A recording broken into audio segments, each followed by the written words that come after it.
আসসালামু আলাইকুম। আজকে দেখাবো কিভাবে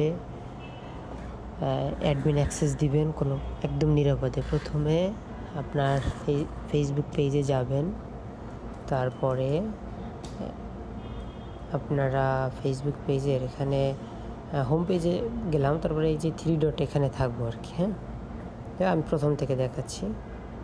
আমি 3 ডটে ক্লিক করলাম, তারপরে হচ্ছে সেটিংয়ে গেলাম। সেটিংয়ে যাব, তারপরে নিচের দিকে যাব। নিচের দিকে দেখব পেজ সেটআপ নামে একটা অপশন আছে, এবং এখানে পেজ অ্যাক্সেস নামে একটা অপশন আছে। এখানে ক্লিক করব। এখানে ক্লিক করলে অ্যাড নিউতে ক্লিক করব কর্নারে।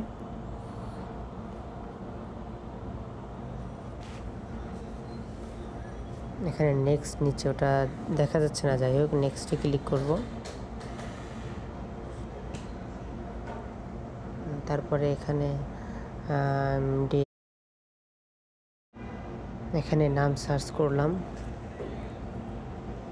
নাম চলে আসছে। অনেক সময় নাম আসে না, তখন ইউজার নেম দিয়ে ট্রাই করতে হবে। এখানে দেখতে পাচ্ছেন অ্যাডসের কন্ট্রোল আছে, আর নিচে লাস্ট যেটা আছে allow this person to also have full control, এটা দিবেন না। কারণ এটা এখানে লেখা আছে, দেখেন, anyone with full control can give access to others, remove anyone from the page including you, মানে আপনাকেও এমনকি রিমুভ করতে পারবে এবং পেজ ডিলিটও করে দিতে পারবে, or delete the page. So এইটা দিবেন না। এছাড়া আপনার উপরে